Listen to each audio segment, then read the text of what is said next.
কাঁদাওনি? তুমি সারা রাত কোথায় ছিলে? প্রশ্ন। এইদিকে দেখেন মা, বোরিং হয়ে যাচ্ছেন? ভালো লাগছে না? ভালো লাগছে তো? মন চঞ্চল হয়ে যাচ্ছে না তো? মন দিয়ে শুনছেন তো? বিরক্ত হবেন না। ভগবানকে পেতে গেলে মা ধৈর্য শক্তি চাই। আপনি সহজেই ভগবানকে পেয়ে যাবেন না, সাধনা ছাড়া তো ভগবানকে পাওয়া যায় না।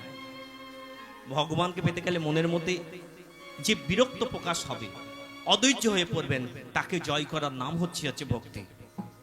আপনি সাধনায় বসেছেন, ভগবানকে ডাকছেন আর বিরক্ত লাগছে, সিদ্ধার ব্যথা করছে, মনে হচ্ছে উঠে চলে যায়। ভগবান তো দেখে, দিয়ে ধন দেখে মন কেড়ে নিতে কতক্ষণ। ভগবান দিয়ে দেখে যে আপনি কোন সঠিক পথে আছেন না ভুল পথে আছেন। অত সহজ নয়। যে আসনটা বসেছেন ওই আসনটা তো আর সাধারণ আসন নয় মা, ও তো পরীক্ষিতের আসন। এই আসন বসার জন্য যোগ্যতারও প্রয়োজন হয়। আচ্ছা যাই হোক, রাধারানী ললিতা বিশাখা আজকে কৃষ্ণকে ধরে বলছে তোমার কথা ছিল আশা, তুমি কোথায় ছিলে সারা রাত? বলে না না, আমি তো দাদার সঙ্গে পুজো করতে গিয়েছিলাম। কি বলছে মা? দাদার সঙ্গে পুজো করতে গেছি। ও পুজো, তা তোমার আমার ঝামা, এই যে বলছে এই অনেক ইট ভাটা আছে না মা, ইট, ওই ঝামা ইট দেখেছেন তো, কালো ইট। মা রাত জাগলে মুখটা একটু কালো হয়ে যায়। তা রাধারানী ললিতা বিশাখা বলছে তোমার যে এই যে মুখটা কালো হলো কি করে? তোমার তো মুখ নীল উৎপল, মানে নীল উৎপল মানে মানে পদ্মফুল, নীল যে পদ্মফুল হয়, কৃষ্ণের মুখটা তৎস্বরূপ। তাই আজকে তোমার মুখটা কালো হলো কেন? নীল উৎপল মুখমণ্ডল ঝামর কহে ভেলো, নীল উৎপল মুখমণ্ডল ঝামর কহে ভেলো। উত্তর দাও উত্তর দাও, উত্তর দাও উত্তর দাও, উত্তর দাও উত্তর দাও, উত্তর দাও উত্তর দাও। এই যে ললিতা বিশাখা কয়েকটা প্রশ্ন করলো। কাকে প্রশ্ন করছে? শ্রীকৃষ্ণকে। বলছে যে তুমি সারা রাত কোথায় ছিলে? শ্রীকৃষ্ণ বলল আমি ছিলাম পুজো করতে। কোথায়? না দাদার সঙ্গে গিরি গোবর্ধনে পুজো করতে গিয়েছিলাম, সারা রাত জেগেছি। কিন্তু এখানে প্রশ্ন করলেন তাহলে তোমার মুখটা কালো হলো কেন? নীল উৎপল মুখমণ্ডল ঝামর কহে ভেলো, নীল উৎপল মুখমণ্ডল ঝামর কহে ভেলো। মদন জাগে তরু ছায়া তলে জাগরণ নিশে গেল, মদন জাগে তরু ছায়া তলে জাগরণ নিশে গেল। শ্রীকৃষ্ণ বলছে আমি সারা রাত ধরে বলরামের সঙ্গে দাদার সঙ্গে পুজো করতে গেছি, তাই মুখটা কালো। ও আচ্ছা, এবার আমার পরের প্রশ্ন, এটা বলো, তুমি তো চন্দন দাও, চন্দনের ফোঁটা দাও, আজকে তোমার কপালে কি ওটা? সিঁদুরের ফোঁটা কেন? তখন উত্তর দাও উত্তর দাও, উত্তর দাও উত্তর দাও, উত্তর দাও উত্তর দাও, উত্তর দাও উত্তর দাও। যেই বলেছে চন্দনের ফোঁটা কেন, তখন শ্রীকৃষ্ণ বলছে দাঁড়াও শোনো, গিরি গোবর্ধনে গৌরী হেরি সিন্দুর শির নীল, গিরি গোবর্ধনে গৌরী হেরি সিন্দুর শির নীল। ওই মায়ের সিঁদুর ললাটে এলো, ওই মায়ের সিঁদুর ললাটে এলো, মায়ের সিঁদুর ললাটে এলো, মায়ের সিঁদুর ললাটে এলো। চন্দন আমার মুছে গেল, মায়ের সিঁদুর ললাটে এলো, চন্দন আমার মুছে গেল, মায়ের সিঁদুর ললাটে এলো। এবার তুমি বলো, তুমি তো নীল রঙের শাড়ি পরো, হ্যাঁ পীর রঙে, আজকে নীল রঙের শাড়ি পরেছো কেন? পীর বলছে যে নীল লম্বরে তুহি পহরলি, বলছে নীল রঙের, তুমি তো নীল রঙের শাড়ি পরো, আজকে এইসব কি করছো? তুমি কি কালারের শাড়ি পরেছো? বলে নীল অম্বরে তুহি পহরলি পীতম্বর ছোরি, নীল অম্বরে তুহি পহরলি পীতম্বর ছোরি। শ্রীকৃষ্ণ তো পীত রঙের কাপড় পরে, আজ নীল রঙের পরেছো কেন? এই যে মা কেন পরেছে জানেন তো? তরিতে চন্দার বস্ত্র শীঘ্র করি পরি, বলেছিলাম না? তাড়াতাড়ি করে আসতে গিয়ে পরে ফেলেছে। এবার বলবো কি করে? ও বলছে শোনো শোনো, আমি দাদার সঙ্গে একসঙ্গে ঘুমাচ্ছিলাম তো, ওই দাদার সাথে বদল হলো, এই দাদার সাথে বদল হলো, দাদার সাথে বদল হলো, দাদার সাথে বদল হলো। এই পীতু বসন নীল হলো, দাদার সাথে বদল হলো, পীতু বসন নীল হলো, দাদার সাথে বদল হলো। ও এবারে কিন্তু ললিতা বলছে এবার একটা প্রশ্ন করব, এই প্রশ্নের উত্তরটা যদি তুমি দিতে পারো তাহলে বলবো ঠিক। তোমার গায়ে যে নখের দাগ, এই যে আঁচড়ের দাগ, এটা এলো কোথা থেকে? উত্তর দাও উত্তর দাও, উত্তর দাও উত্তর দাও, উত্তর দাও উত্তর দাও, উত্তর দাও উত্তর দাও। আর পারে না আর পারে না, পারে না আর করে না, আর পারে না আর পারে না, আর পারে না আর পারে না, ওই বাঁকাসাম বাঁকাসাম, পারে না আর পারে ওই না, বাঁকাসাম বাঁকাসাম, আর পারে না আর পারে না। মাথা নিচু করে গেছে। এবার যখনই মাথা নিচু করে ফেলেছে, হলো তো, তখন বলছে একবার ক্ষমা করে দাও আমার। রাধারানীর কাছে গেছে। রাধারানী কেমন করেছিল মা, আলু থালু বসনে রাগ করে আছে। শ্রীকৃষ্ণ গেছে, গিয়ে রাধারানীকে বলছে, রাধে আমার ভুল হয়েছে, একবারে না হয় ক্ষমা করো। রাধে একবার না হয় ক্ষমা করো। তোমার এই বদনে কান্তি জোছনা দিয়ে একবারে না হয় ক্ষমা করো। বদসি যদ কিঞ্চিদপি দন্তারচি কোমদি হরতি দরতি মীর গতি মরে হর হর খণ্ডরম মম শিরসি মম মণ্ডল দেহি পদ পল্লব মুদার।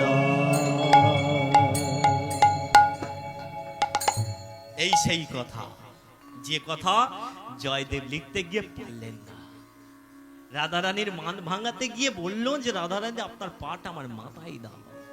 বলতে পারি কথা?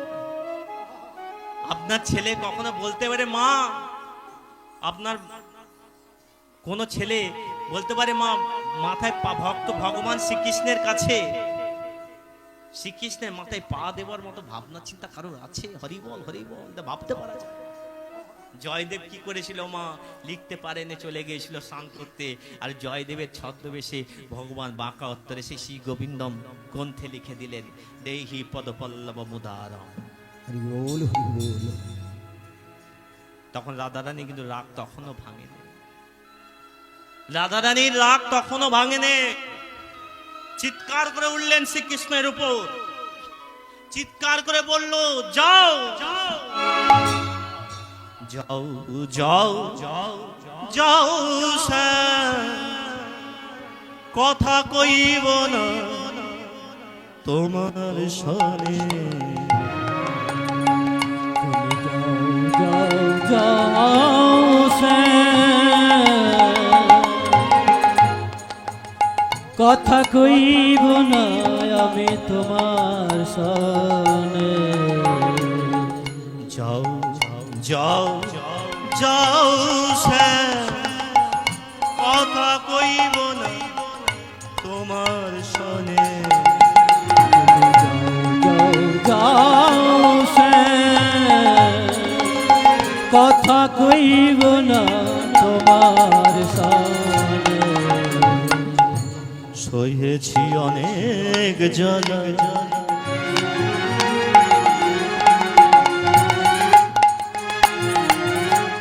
সহেছি অনেক জ্বালা,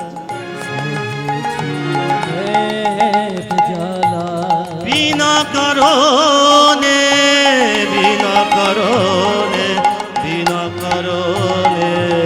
তুমি যাও যাও যাও শ্যাম, কথা কইব না আমি তোমার সনে। যাও যাও শ্যাম, কথা কইব না আমি তোমার সনে। সেধেছি তোমায় যত। অমা এদিকে দেখান, এদিকে দেখান। রাগ ভাঙাতে গেলে কি গো কি গো, খেয়ে নাও না, খেয়ে নাও না এবার। ওমা স্বামী যদি রাগ করে আর স্ত্রী যদি এসে বলে কি গো আর রাগ করো না, খেয়ে নাও না গো, আর সেই সময় যদি স্বামী আর একটা ঘুষি মেরে দেয়, ভালো লাগবে? সেধেছি তোমায় যত, যত কেঁদেছি শুধুই তত, কেঁদেছি শুধুই তত। কেঁদেছি তোমায় যত, তোমায় যত, কেঁদেছি শুধুই তত, কেঁদেছি শুধুই তত। ধরা তো দাওনি আমার, ধরা তো দাওনি আমার। যাও যাও শ্যাম, কথা কইব না তোমার সনে। যাও শ্যাম, কথা কইব না তোমার সনে নিতাই গৌর বিমল যাও সে কথা কইব না তোমার সনে ওমা এইদিকে তাকান, রাধা রানীর সঙ্গে শ্রীকৃষ্ণ কথা বললো না। যদি কথা না বলে আমার রাগ ভাঙাতে গিয়েছিল তো, রাধা রানী যখন কথা বললো না, শ্রীকৃষ্ণ মনের দুঃখে বেরিয়ে এলো। এইদিকে দেখান, মনের দুঃখে বেরিয়ে এলো কোথায় না, কেশরকুঞ্জ থেকে বেরিয়ে গেল। কোথায় বেরিয়ে গেল ওমা এইদিকে দেখান, রাধা রানী মনের দুঃখে বসে রইল, আর ওইদিকে শ্রীকৃষ্ণ বেরিয়ে চলে গেল রাধা কুণ্ডে। এই জায়গাটা বুঝুন, মানে রাধা রানী কৃপা করেন বলে রাধা কুণ্ডে, মানে রাধা যেখানে থাকে আশেপাশে সেখানে গেছে। কে গেছে? শ্রীকৃষ্ণ। আর এদিকে রাধা রানী ওমা দিবস হয়ে যাওয়ার পর তখন চেতনা হয়, না গো আমার স্বামীটা ভালো ছিল। যখন মানুষ মরে যায় না মা, তারপরে বলে বাবা ওর মতো মানুষ আর হয়, ঠিক করে না মা? যখন মানুষ থাকে তখন তার কদর থাকে না, চলে গেলেই কদর বাড়ে। যেই চলে গেছে রাধারানী বলছে ললিতা, ওরে ললিতা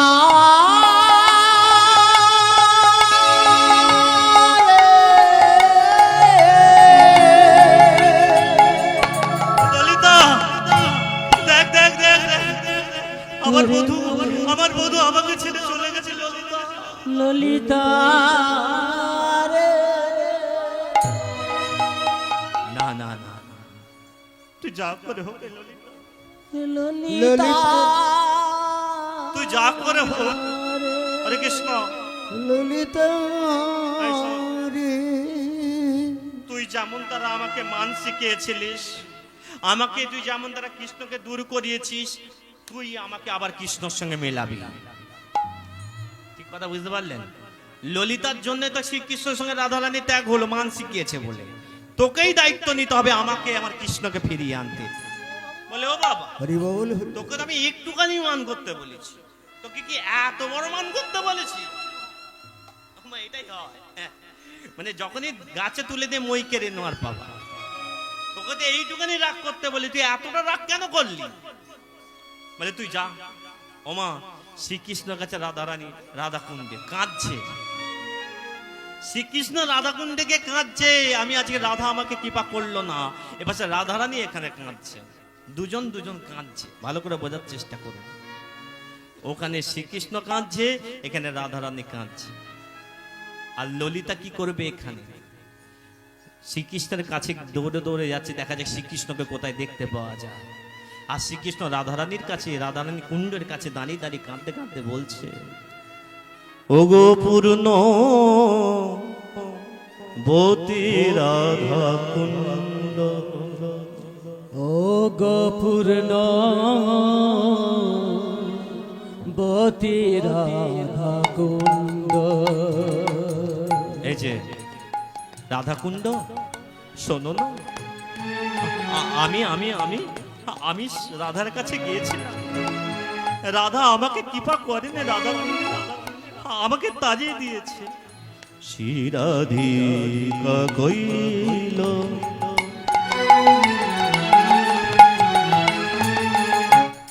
মোরে দণ্ড, হে রাধা কুণ্ড পূর্ণ বতী রাধা কুণ্ড, ও গপূর্ণ বতী রাধা কুণ্ড, ও গপূর্ণ বতী রাধা কুণ্ড।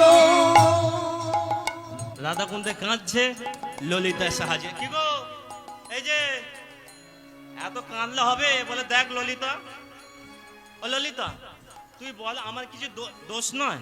তুমি কথা দিলে কিশোরকুঞ্জে আসবে, আর এসে চন্দাবলীর বাড়ি ঢুকে গেল, তোমার তো দোষ সব। বলে একটা ব্যবস্থা কর, একটা ব্যবস্থা কর। বলে কি ব্যবস্থা করব? একটু মিলিয়ে দেওয়ার ব্যবস্থা করবা। দেখো রাধারানী খুব মান করেছে, তোমার এই চেহারা নিয়ে গেলে হবে না। বলে তাহলে কি করব? বলে এক কাজ কর, তোমাকে যোগী সাজতে হবে। বলে যোগী? বলে আমি তো পারি না। বলে দেখো যে যোগী তার কাছে, এদিকে দেখান মা, ধন সম্পত্তি যার কাছে থাকে তার কাছে গিয়ে ধন সম্পত্তি চেয়ে নিতে হয়, মানে কাজ করলে পাওয়া যায়। তো এখানে সবচেয়ে বড় যোগী কে না, সবচেয়ে বড় যোগী হচ্ছেন মহাদেব, যিনি সাধু। তাকে ডাকো, সে তোমায় সাজিয়ে দেবে। আর সেই যোগী সেজে যখন তুমি শ্রীকৃষ্ণের কাছে যাবে, তোমায় চিনতে পারবে না, তখন ছলনা করে তুমি তাকে টেনে নেবে। বলে এই করব, তাহলে আমাকে সাজাবে কে? শিব পুজো করতে হবে। বলে হ্যাঁ। বলে দেখো ওমা, এই সামনে শিব পুজো আসছে, আপনারা জানেন তো শিব পুজো করতে গেলে কি কি লাগে? ওমা, শিব পুজো করেন না করেন? শিব পুজো হয় তো মা? শিব, হ্যাঁ, মাথা নাড়ুন একবার। হয়। শিব পুজো করতে গেলে গঙ্গা জল লাগে আর বেলপাতা লাগে, ঠিক বলছি তো? তা গঙ্গা জল বেলপাতা লাগে। এখানে গঙ্গা জল বেলপাতা কোথা পাবো? বলে এক কাজ কর, ললিতা বলছে শ্রীকৃষ্ণকে এক কাজ করো, ওই যমুনার জল দাও, আর বেলপাতা, বলে বেলপাতা নয়, শ্যাওলা দিয়েই মাথায় দিয়ে দাও। বলে যত ছিল শ্যাওলা দল যমুনার জলে, আরে যত ছিল শ্যাওলা দল যমুনার জলে। আরে শিবের শিবের মাথায় শ্যাওলা দল দিয়েছে। এই যত ছিল শ্যাওলা দল যমুনার জলে, এই যত ছিল শ্যাওলা জল যমুনার জলে। যত শ্যাওলা দল শিবের মাথা যে দিয়েছে, ওমা কৈলাসে দেখুন, কৈলাসে কি করেছে? দুর্গা বসে আছে, আর কে বসে আছে? শিব ঠাকুর বসে আছে। দুর্গা বলছে কি গো, তোমার পাতা মাথায় এই বেল পাতা পরে হঠাৎ করে শ্যাওলা এলো কোথা থেকে? তখন শিব বলছে এই দিকে তাকাও, মানিনি করেছে মান, পারেনি ভাঙাতে। আর মানিনি করেছে মান, পারেনি ভাঙাতে। তাই তো ডেকেছে আমায় যোগী সাজাইতে, তাই তো ডেকেছে আমার যোগী সাজাইতে। এখনো বসে আছো কেন? এখনো বসে আছো কেন? তোমার কি আক্কেল জ্ঞান নেই? শ্রীকৃষ্ণ তোমায় ডাকছে আর তুমি এখানে শ্যাওলা মাথায় নিয়ে বসে যাও। হরি বল হরি বল। ওমা শিব ঠাকুরকে ডাকছে কে? শ্রীকৃষ্ণ। আর যে শ্রীকৃষ্ণকে ডেকেছে শিব ঠাকুর আসবে তাকে যোগী সাজাতে, একটুখানি টাইম নেবো মা। শিব ঠাকুর কৈলাস থেকে এখানে আসতে টাইম লাগবে না লাগবে না? ওই দুখানি সময় অপেক্ষা করবে। দাদা ভাই একটু মিউজিক দিচ্ছে, একটু শুনুন।